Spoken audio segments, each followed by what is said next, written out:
تخيل كده انك قاعد لوحدك في نص الليل والبيت كله ساكت. فجأة الكمبيوتر يطلع لك رسالة غريبة على الشاشة: احنا شايفينك ومش هتقدر تطلع. من اللحظة دي كل حاجة حواليك بتبدأ تتغير والضوء بيتخنق، لأنك دخلت عالم مش عادي، عالم مظلم مخفي تحت الإنترنت اللي احنا بنستخدمه، عالم اسمه الدارك ويب. مستعد تسمع أسراره؟ قصص حقيقية مرعبة، ناس دخلوا مرجعوش، وأسرار مخفية عن أعين العالم.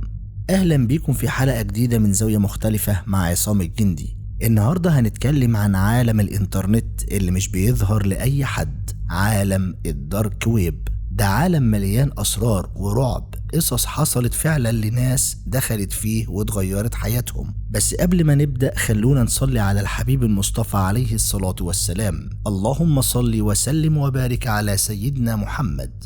يلا بينا نبدأ. يعني ايه الدارك ويب؟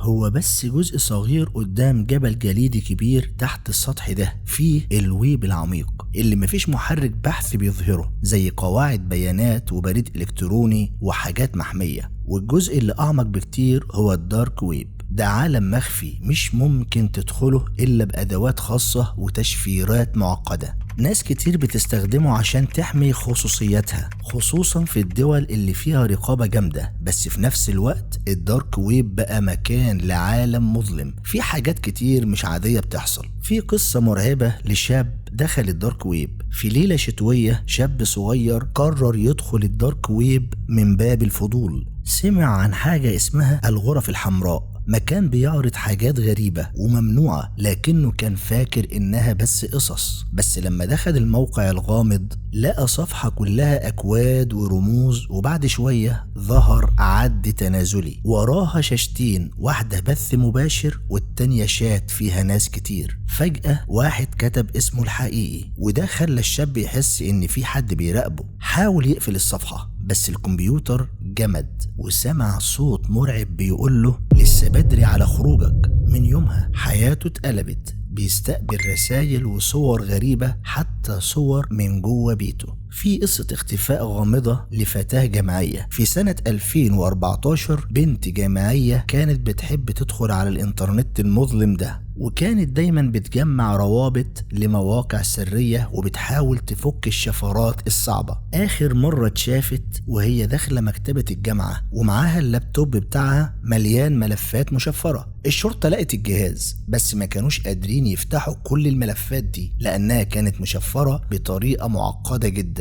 واحد من الملفات اللي قدروا يفتحوها كان فيه خريطة لأماكن مهجورة وعليها علامات حمراء. لحد دلوقتي البنت دي مفيش أي أثر ليها، وقصتها لسه غامضة ومخيفة. في الدارك ويب في أسطورة اسمها الغرفة رقم 8. الرابط بتاعها بيظهر بس للناس اللي محددين وفي أوقات معينة، واللي يدخل بيشوف ممر مظلم طويل وبينتهي عند باب حديدي مكتوب عليه رقم 8. شاب من أوروبا الشرقية قرر يجرب يدخل. لما قرب من الباب سمع صوت خطوات وصراخ مكتوم. الكاميرا بدأت تهتز فجأة، وبعدين الباب اتفتح لوحده. قبل ما يشوف جوه الغرفة ايه، الشاشة قطعت وجهازه اتحطم ومرجعش يشتغل تاني، ومن ساعتها محدش يعرف عنه حاجة. في سنة 2016 ظهر منتدى غامض في الدارك ويب، عناوينه كلها أرقام ورموز. في المنتدى صور لأماكن مهجورة ووجوه غريبة مش بشرية. شاب عربي دخل المنتدى وبدأ يكتب،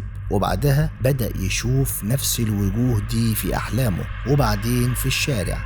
كان بيلاقيها واقفة عند باب بيته، بس لما يفتح الباب ما يلاقيش حد.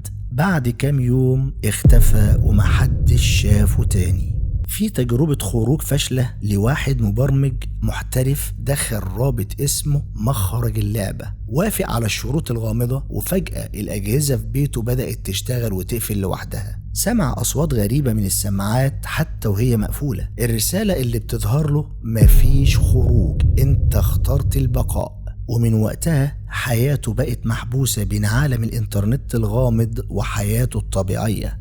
رسائل من المجهول. شاب من أمريكا اللاتينية دخل الدارك ويب وبدأ يتلقى رسائل من أرقام مجهولة بلغات مش مفهومة. أغرب حاجة رسالة فيها صورة سريره في نفس اللحظة اللي كان نايم فيها. بعدها جاله اتصال وصوته وهو بيقول ارجع قبل ما يفوت الأوان. الشرطة معرفتش تعقب الأرقام. الراجل بعدها اختفى وعاش في مكان بعيد عن الإنترنت. فيه لعنة الدارك ويب. الباحثين بيقولوا إن الدارك ويب مليان طاقات سلبية بسبب كل اللي بيحصل فيه. الناس اللي بتقضي وقت طويل فيه بتتعرض لهلاوس وكوابيس وخوف مستمر. في أسطورة عن طبقة أعمق من الدارك ويب بيختفي فيها الناس اللي يوصلوا لها. في قوائم ناس مفقودين بعد نشاطهم في المنتديات الغامضة. الدارك ويب اتخلق في التسعينات كجزء من مشروع حكومي لتأمين اتصالات سرية. مع الوقت الأدوات دي خرجت من أيدي الحكومات ودخلت في إيد ناس تانية. الدارك ويب دلوقتي فيه الصحفيين اللي بيهربوا من الرقابة وكمان المجرمين. في جهاز اسمه المراية السوداء بيتباع في الدارك ويب. الجهاز بيصورك وبيعرض لك نسخة غريبة منك بتعمل حاجات مش طبيعية. ناس كتير قالوا ان النسخ دي بتظهر في الشارع والمرايات وبتطاردهم. في مزادات بتفتح في اوقات معينة في الدارك ويب اللي بيظهر فيها كتب قديمة وادوات غامضة وصناديق مكتوب عليها لا تفتح الا في منتصف الليل. شاب اشترى صندوق ومن بعدها بدأ يسمع أصوات غريبة في البيت. الصندوق رجع يطلع في مزادات تانية وكأنه بيتنقل من واحد للتاني. علماء النفس بيقولوا إن الناس بتنجذب للدارك ويب بسبب الفضول والرغبة في المغامرة، بس البيئة المظلمة دي بتأثر على العقل وبتسبب هلوسات وشعور بالخوف. الدارك ويب بيخلي الناس تلبس نظارة بتخلي الواقع والخيال مختلطين. وبكده نكون وصلنا لنهاية رحلتنا النهاردة في عالم الدارك ويب. وافتكر دايما ان الفضول حلو، بس لازم نخلي بالنا من الابواب اللي بندخلها. اللهم صل وسلم وبارك على سيدنا محمد. لو عجبكم الفيديو اشتركوا في القناة وفعلوا الجرس عشان يوصلكم كل جديد من زاوية مختلفة. ونقول كل حكاية وراها زاوية وكل زاوية وراها حكاية. وبس كده يا صديقي، سلام.